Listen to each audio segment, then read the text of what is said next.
ভদ্রেশ্বর তেলিনীপাড়ায় ওয়াকফ board সংশোধনী বিলের বিরুদ্ধে মুসলিম সমাজের বিক্ষোভ।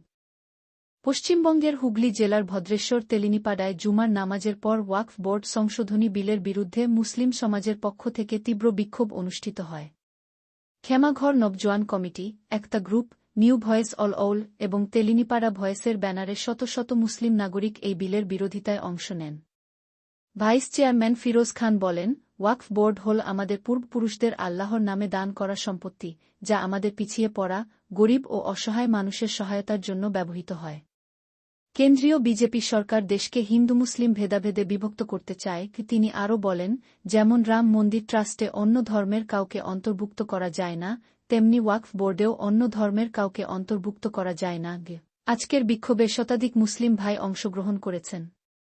তিনি সতর্ক করে বলেন, যদি এই বিল কেন্দ্রীয় সরকার প্রত্যাহার না করে, তাহলে ভবিষ্যতে তেলিনীপাড়া থেকে হাজার হাজার মানুষকে সঙ্গে নিয়ে বৃহত্তর আন্দোলন গড়ে তোলা হবে।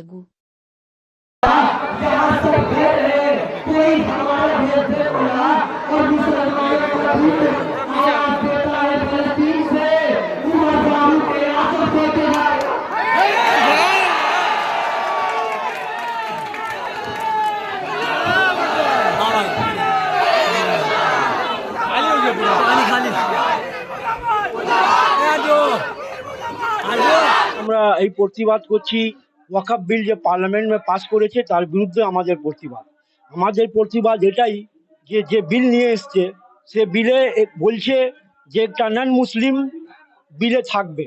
আমাদের পরিষ্কার বক্তব্য যে আমাদের ওয়াকফ বিল আমাদের মসজিদে কোনো একটা নন মুসলিম কেন থাকবে। প্রতিবাদ এইখানে, মোদি আর অমিত শাহ, প্রতিবাদ এইখানে যে মোদি আর অমিত শাহ যারা বলছে যে পাসমানদা মুসলমানকে আমরা ভালো করবার জন্য এই বিলটা নিয়ে এসেছি, কিন্তু আমরা পরিষ্কার বলছি যে এটা মিথ্যা বলছে। কেন, যদি কুম্ভে মেলা ছিল ইউপিতে, তো কুম্ভে মেলাতে এরা বলছিল কোনো মুসলিমরা, কোনো গরিব মুসলমানরা দোকান লাগাবে না।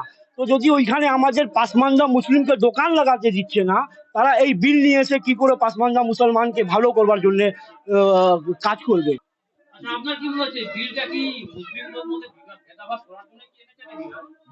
মুসলিমদের বিভাগ জন্য নিয়ে আসেনি, এই বিলটা নিয়ে এসছে হিন্দু আর মুসলিম জন্য বিভাগ করবার জন্য নিয়ে এসছে। এই বিলটা নিয়েই এসছে যারা হিন্দু মুসলমান শিখ ইসাই যারা একবদ্ধ হয়ে বাস করছে তাকে পোলারাইজেশন করবার জন্য এই বিল নিয়ে আসছে। এর আগে 3 তিলাকে নিয়ে এসেছিল, সেই জন্য বিভাজন করবার জন্য নিয়ে এসেছিল। এই বিলটাও নিয়ে এসেছে হিন্দু মুসলিম বিভাজন করবার জন্য। যদি বিভাজন না থাকতো তাহলে পার্লামেন্টে আমরা 238টা ভোট পেয়েছি, তার মধ্যে মাত্র 20 থেকে 22টা মুসলিম এমপি, 210টা হিন্দু এমপি আমাদেরকে ভোট দিয়েছে।